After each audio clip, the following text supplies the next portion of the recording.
गाजियाबाद से आपको दिखा रहे हैं, जहां पर मुख्यमंत्री योगी आदित्यनाथ रोड शो कर रही हैं। शहरी वोटरों के बीच फिलहाल मौजूदगी जो है वो सीएम योगी आदित्यनाथ की देखने को मिल रही है। आप देख सकते हैं भारी तादाद में लोग जो है वो सीएम योगी को सुनने के लिए, देखने के लिए पहुंचे हुए हैं। सड़क के दोनों तरफ लोगों की भीड़ देखने को मिल रही है।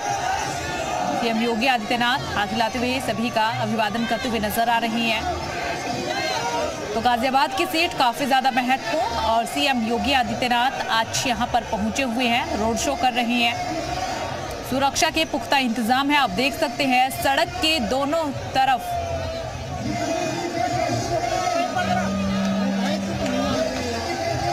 दोनों तरफ भारी संख्या में लोगों की मौजूदगी।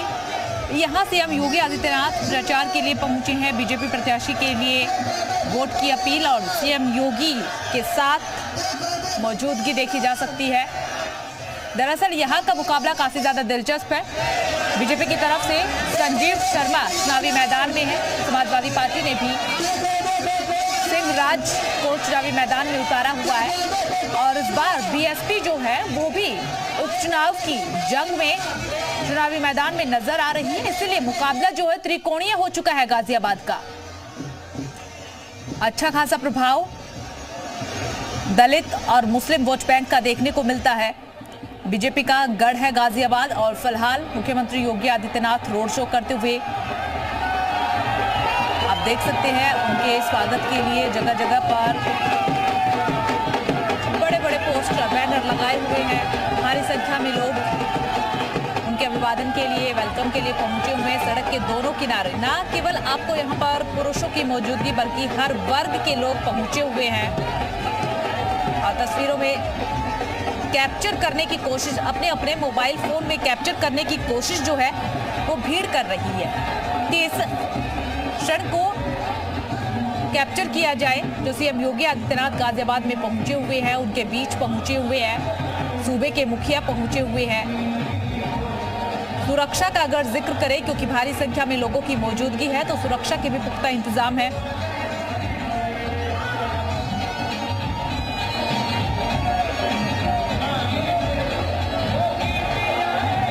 गाजियाबाद में मुकाबला जो वो त्रिकोणीय और देखिए योगी जी आए हैं, गाने जो हैं वो बजाए जा रहे हैं।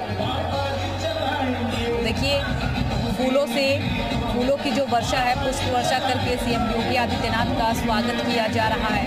उनके रोड शो में भारी संख्या में लोगों की मौजूदगी। करीब 1 से 1.5 किलोमीटर लंबा ये रोड शो रहने वाला है और डीएवी चौक तक ये रोड शो होगा। चाणक्य चौक से शुरुआत होकर के डीएवी चौक तक ये रोड शो जाएगा। 10 क्विंटल से अधिक फूलों की वर्षा जो है वो की जा रही है। इसके साथ ही आपको बता दें 25 ब्लॉक बनाए गए हैं जगह जगह पर। सुरक्षा के पुख्ता इंतजाम किए गए हैं ताकि कोई चूक ना हो। जब भी योगी आदित्यनाथ कहीं पर भी, न केवल हम गाजियाबाद का जिक्र यहाँ करेंगे बल्कि कहीं पर भी रोड शो करने के लिए पहुंचते हैं तो भारी संख्या में लोग पहुंचते हैं उन्हें देखने के लिए। उनकी लोकप्रियता काफी ज्यादा है। पीएम नरेंद्र मोदी के बाद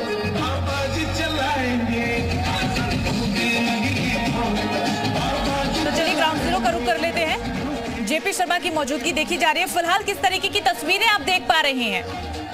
देखिए, अगर मैं बात करूं आजकल अभी रोड शो को लेकर गाजियाबाद में काफी उत्सुकता है और गाजियाबाद की बहुत महत्वपूर्ण सीट इसलिए है क्योंकि बीजेपी के नजरिए से अगर हम देखते हो काफी सुरक्षित सीट मानी जाती है। क्योंकि 2017 की बात करें, 2022 की बात करें तो बीजेपी ने यहाँ शानदार जीत दर्ज की है। अब जो उपचुनाव है, क्योंकि ये नाक की लड़ाई है और बीजेपी की कोशिश यही है कि 9 की 9 सीटों पर विजय हासिल की जाए। इसलिए खुद सीएम योगी देखिए पहले भी चुनावी जनसभा कर चुके हैं, अब रोड शो निकाल रहे हैं और ये रोड शो करीब 2 किलोमीटर के आसपास लंबा है। 100 जगह पर देखिए वेलकम पॉइंट बनाए गए हैं जहां कार्यकर्ता उनका फूलों से स्वागत कर रहे हैं। और आपको बता दें कि ये विजयनगर से लेकर आपको बता दें कि ये भी चौक तक ये जाएगा पूरा रोड शो और सीएम योगी के वेलकम की तस्वीरें आप देख भी रही होंगी। तस्वीरों में किस तरह भव्यता नजर आ रही है उनकी रोड शो में। काफी भीड़ उमड़ी हुई है।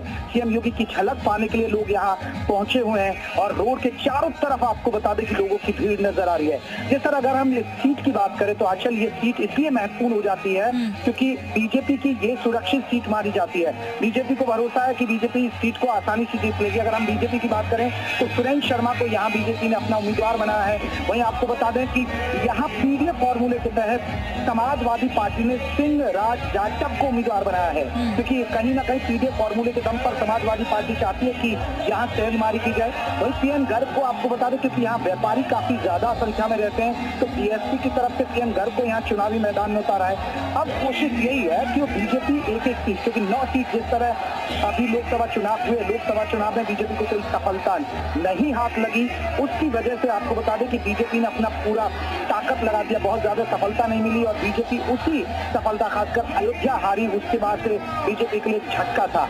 ऐसे में आपको देखिए तस्वीरें भी हम दिखा रहे हैं दर्शकों को कि सीएम योगी लगातार रैलियां कर रहे हैं। आज देखिए सीतामऊ में रैली थी, उसके बाद वो अलीगढ़ के खैर विधानसभा पहुंचे और उसके बाद सीधे गाजियाबाद आ गए। यानी एक दिन में 3-3 रैलियां, रोड शो करना, ये दिखाता है कि सीएम योगी खुद इस फ्रंट पर यहाँ इस चुनाव को लड़ रहे हैं। खुद सीएम योगी इस टीम को लगातार मॉनिटर कर रहे हैं, पूरे उपचुनाव को। अमूमन होता नहीं है कि उपचुनाव हालांकि सत्ताधारी दल के साथ है, लेकिन बीजेपी के लिए नाक की बात इसलिए है कहीं ना कहीं अचल ये लड़ाई, क्योंकि जिस तरह जो सफलता यूपी में नहीं मिली, कम से कम जो 9 सीटें इसमें से ज्यादा सीट को अपने पाले लिया जाए। गाजियाबाद जहां सीएम योगी रोड शो कर रहे हैं, वो सीट मैं बार बार कह रहा हूँ कि सुरक्षित सीट मानी जाती है, क्योंकि यहाँ पर ब्राह्मण, वैश्य और जातीय हिंदू वोटरों की संख्या काफी ज्यादा है यहाँ पर, और इसलिए बीजेपी को भरोसा है, क्योंकि बीजेपी की तरफ से नारा दिया जा रहा है कि बटेंगे तो कटेंगे का जो नारा है वो इसीलिए कि हिंदू लोगों को इकट्ठा करके इस सीट पर आसन करें। ये तस्वीरें आप जो सीधी तस्वीरें हमारे दर्शक देख रहे हैं, ये आपको बता दें ये तस्वीरें हैं, ये गाजियाबाद में विजयनगर से ये रोड शो निकाला जा रहा है। भव्य रोड शो सीएम योगी का, लोगों का अभिवादन स्वीकार करते हुए सीएम योगी आपको तस्वीरों में नजर आ जाएंगे और लोग फूलों की बारिश कर रहे हैं। आप तस्वीरों में देख सकते हैं किस तरह सीएम योगी के। बिल्कुल, देखिए जेपी, जिस तरीके से इस बार बसपा की मौजूदगी भी देखी जा रही है उपचुनाव में, अमूमन देखा गया है कि जो बसपा है, बहुजन समाज पार्टी है, वो उपचुनाव की लड़ाई नहीं लड़ती है, लेकिन इस बार चुनावी मैदान में बसपा ने भी अपने कैंडिडेट उतारे। और गाजियाबाद सीट का अगर जिक्र करें तो जो वैश्य समाज का वोट बैंक है वो खिसकता हुआ नजर आ रहा है। हालांकि थोड़ा सा ये माना जा रहा है क्योंकि सिंह राज जाटव जो समाजवादी पार्टी यानी पीडीए का फॉर्मूला लेकर जो सपा कांग्रेस गठबंधन जो अपना उम्मीदवार उतारा है, वो ये कोशिश की जा रही है कि दलित वोटरों को अपने पाले में मिलाया जाए। दलित वोटर और मुस्लिम का गठजोड़ होता है तो यहाँ देखिए समाजवादी पार्टी की राह आसान होती है।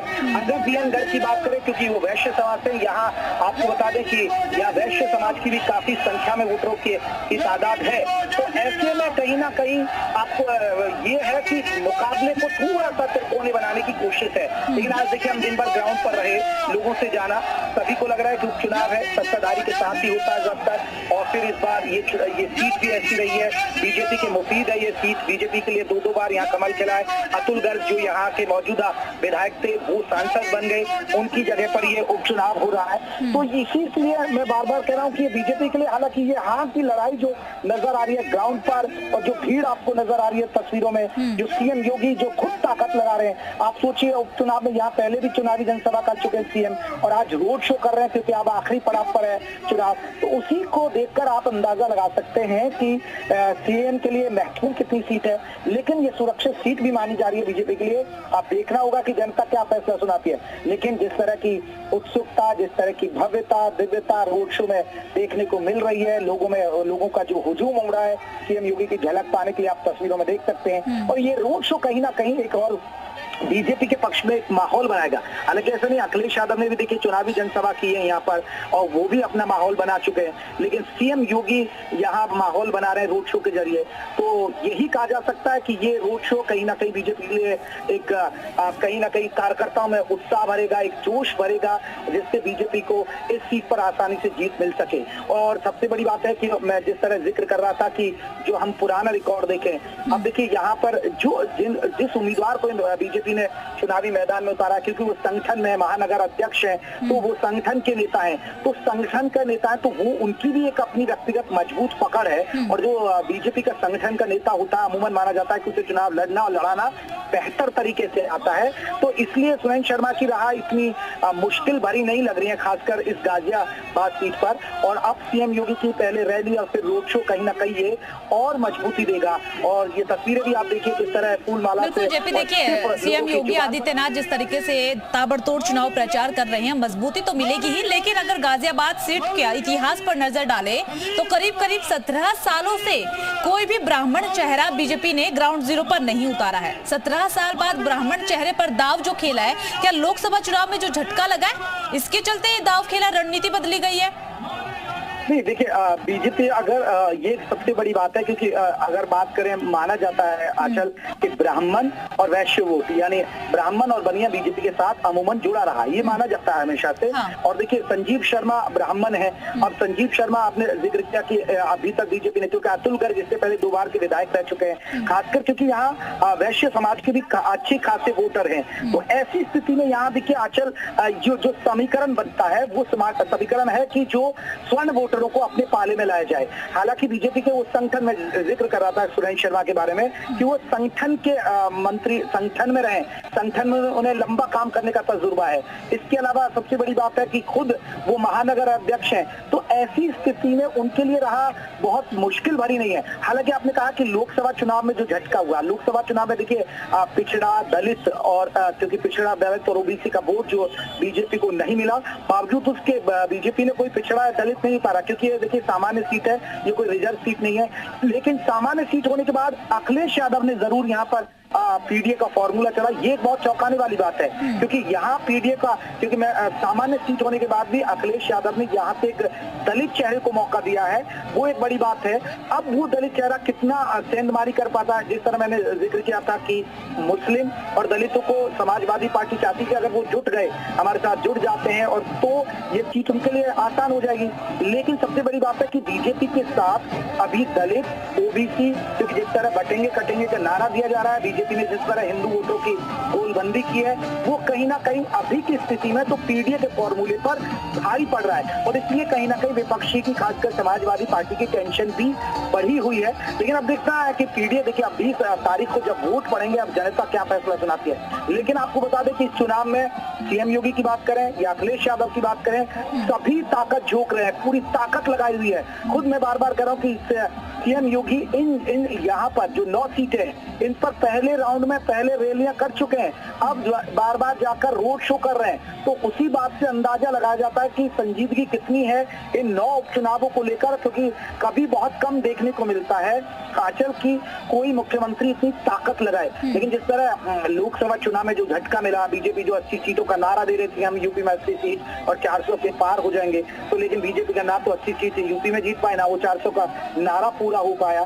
तो बीजेपी कहीं ना कहीं इन 9 सीटों में से ज्यादा सीटें जीतकर, हालांकि दम तो ये भरे जा रहे हैं कि हम 9 सीट जीत जाएंगे, लेकिन बीजेपी की कोशिश यही है कि ज्यादा से ज्यादा सीटें जीतकर अपने पाले में ये कहीं ना कहीं एक मनोबल बढ़े, एक कहीं ना कहीं जो कार्यकर्ताओं में हताशा निराशा है, क्योंकि एक दिशा तय होगी, क्योंकि 9 सीटें बड़ा चुनाव, और सबसे बड़ी बात है 2027 की एक रूपरेखा तैयार हो जाएगी। अगर यहाँ समाजवादी पार्टी अच्छी सीटें जीतती है तो उनका मनोबल बढ़ेगा, क्योंकि पहले से लोकसभा चुनाव में उनका मनोबल बढ़ा, उम्मीद से ज्यादा उनको सीटें मिली। और अगर समाजवादी पार्टी ज्यादा सीटें जीतती है तो कहीं ना कहीं समाजवादी पार्टी के लिए 2027 की जो राह होगी वो बहुत आसान होगी, एक नई दिशा मिलेगी, और यूपी की राजनीति को भी एक नई दिशा देंगे ये 9 जो विधानसभा चुनाव है आंचल। ठीक है, देखिए जेपी एक चीज भी समझना चाहेंगे, आपकी मौजूदगी जो है ग्राउंड जीरो पर है, तो आपने लोगों से भी बातचीत की होगी, जिस तरीके से समाजवादी पार्टी ने भी नया प्रयोग किया, और कहीं ना कहीं बीजेपी की तरफ से भी जो कई सालों के बाद ब्राह्मण चेहरा जमीन पर उतारा है, तो इसका असर जो है वो मतदाताओं के बीच देखने को मिल रहा है कि कितनी टफ फाइट आप देख पा रहे हैं जो ये नया प्रयोग पार्टियों की तरफ से किया गया उसके बाद। देखिए अमूमन आजकल आपने देखा है कि जब से बात करें, बीजेपी की बात करें, थोड़ा सा चुनाव बदला है जब से बीजेपी सत्ता में आई है। क्योंकि अमूमन हम देखते हैं कि जो विधानसभा का चुनाव होता है वो लोकल इश्यूज पे लड़ा जाता है, वो उम्मीदवार के चेहरे पर लड़ा जाता है। लेकिन कहीं ना कहीं ये जो विधानसभा का चुनाव भी है, ये कहीं ना कहीं राष्ट्रीय मुद्दों पर हावी हो जाता है। ये कहीं ना कहीं एक मुख्यमंत्री के चेहरे पर है सुरक्षा व्यवस्था। क्योंकि गाजियाबाद, देखिए यहाँ गाजियाबाद की बात करें तो यहाँ अपराध बहुत ज्यादा होते थे, लोग काफी परेशान रहते थे। तो अब हम लोगों के बीच रहे आज दिन भर, तो लोगों ने खुद कहा कि जब से सीएम योगी आए हैं सुरक्षा व्यवस्था बहुत अच्छी हुई है, कानून व्यवस्था बेहतर हुई है। पहले चेन स्नैचिंग, लूट, हत्या ये अमूमन आम होता था, चोरी या डकैती आम होती थी गाजियाबाद में। लेकिन जब से सीएम योगी आदित्यनाथ आए, यानी अगर आप कहेंगे कि जो ब्राह्मण चेहरा, जिस बात का जिक्र कर रही हैं कि ब्राह्मण चेहरा को मौका दिया, उनका चेहरा तो है, उन्हें संगठन में चुनाव तजुर्बा है, चुनाव लड़ने का और लड़वाने का। लेकिन कहीं ना कहीं सीएम योगी का फेस भी बहुत मायने है, क्योंकि सीएम योगी के जो फेस है उसको लोग काफी तरजीह देते हैं। क्योंकि हम लोगों से बात भी कर रहे हैं, लोगों ने हमें बताया कि देखिए मुख्यमंत्री योगी के नाम पर ये चुनाव है और ये हमारे लिए बहुत महत्वपूर्ण है, और इसलिए लोग कहीं ना कहीं वोट डालने जाएंगे। जो कह रहे हैं कि वो देखिए लॉ एंड ऑर्डर हुआ है, सारी सबसे बड़ी बात की महिलाएं सुरक्षित महसूस करें। आज हम बाजारों में गए कि सीएम योगी के जब से आए उन्होंने सुरक्षा व्यवस्था बेहतर की। जो गाजियाबाद, क्योंकि दिल्ली एनसीआर से सटा इलाका है, यहाँ का इंफ्रास्ट्रक्चर यहाँ काफी मजबूत हुआ है, बहुत सारी इंडस्ट्री आई है, बहुत बड़े बड़े ऑफिस, कॉर्पोरेट ऑफिस आए हैं। तो लोग मानते हैं कि यहाँ रोजगार के साधन भी बड़े हैं। तो सीएम योगी एक बड़ा फेस है, और सीएम योगी को ही देखकर देखिए बहुत मायने रखता है उनका फेस, और कहीं ना कहीं जो वोटर निकलेगा वो सीएम योगी के चेहरे पर भी वोट डालेगा। ठीक है, जब भी देखिए मुख्यमंत्री का चेहरा जो है वो काफी ज्यादा मायने रखता है, और अमूमन हमने चुनाव के दौरान देखा भी है कि पीएम नरेंद्र मोदी और सीएम योगी आदित्यनाथ के चेहरे पर ही जो है वो वोट मांगे जाते हैं। लेकिन अगर बीते कुछ सालों का अगर हम आंकड़ा उठा करके देखते हैं तो जो गाजियाबाद में दलित वोट बैंक है वो खिसका है। बसपा का कोर वोट बैंक कहा जाता है, लेकिन बीते चुनाव में हमने देखा कि वो खिसक करके कांग्रेस की तरफ चला गया, और कांग्रेस जो है इस बार चुनाव में समाजवादी पार्टी का साथ दे रही है। तो इसका कितना इम्पैक्ट नजर आ रहा है?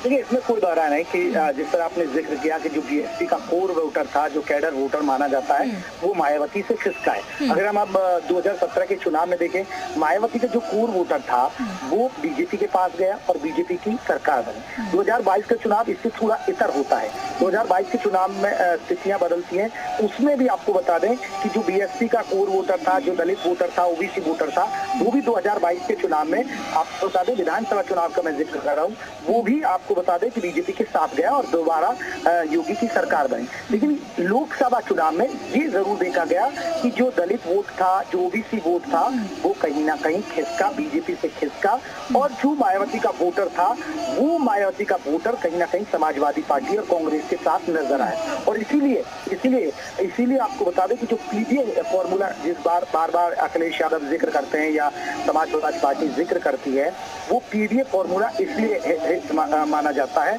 पिछड़ा, दलित, अल्पसंख्यक को जोड़ने की जो बात कही जा रही है, वो पीडीए फॉर्मूला यही है विपक्ष का, जो मजबूती से चला और लोकसभा में उसको फायदा हुआ।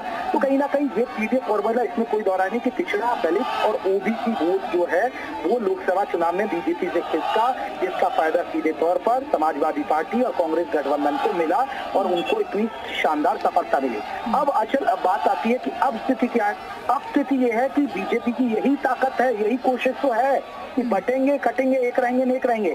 जो पीडीए फॉर्मूला है विपक्ष का, जो समाजवादी पार्टी का जो पीडीए फॉर्मूला है, उससे कैसे निपटा जाए, उससे निपटने के लिए ये कोशिश की गई। और इसलिए सीएम योगी जहां भी गए, बटेंगे, कटेंगे, एक रहेंगे, नेक रहेंगे। आपने हरियाणा का चुनाव देखा, वहां आगरा में उन्होंने पहला बयान दिया था, आगरा के बाद लगातार उन्होंने ये बयान हरियाणा के चुनाव में दिया, और बीजेपी उसे ऐसा देखती है कि बटेंगे, कटेंगे के नारे के असर पर बीजेपी कहीं ना कहीं वहां चुनाव जीती। तो अब कहीं ना कहीं जहां जातियों को गोलबंद अखिलेश पीडीए के फॉर्मूले के जरिए कर रहे हैं, तो जातियों की ताकत के लिए कहीं ना कहीं वोटर, हिंदू वोटरों को, जो हिंदू वोटर है, कि जातियों में ना बटे। बार बार आपने देखा होगा सीएम योगी जब जाते हैं जनसभा में कि आप बटिए मत, जातियों में मत बटिए, क्षेत्रों में मत बटिए, भाषा रूप से मत बटिए। वो कहते हैं कि आप एकजुट रहिए, एक रहेंगे तो नेक रहेंगे। वो यही है पीडीए की कार, जो पिछड़ा, दलित, अल्पसंख्यक वोट है, जो लोकसभा चुनाव में खिसका और खासकर यूपी में जो नुकसान हुआ, उसी की भरपाई के लिए सीएम योगी जिस भी जनसभा में जाते हैं वहाँ यही बात करते हैं कि बटेंगे तो कटेंगे, और इसीलिए कहीं ना कहीं वो अपनी राह को आसान बना रहे हैं। और ये तस्वीरें भी आप देख रहे हो कितनी आपको बिल्कुल जेपी तस्वीरें हम देख रहे हैं, बेहद ही खूबसूरत तस्वीरें हैं। भारी संख्या में लोग पहुंचे हुए सीएम योगी आदित्यनाथ को देखने के लिए। चलिए आप अपनी नजर बनाए रखिएगा, आगे भी आपसे जानकारी लेंगे।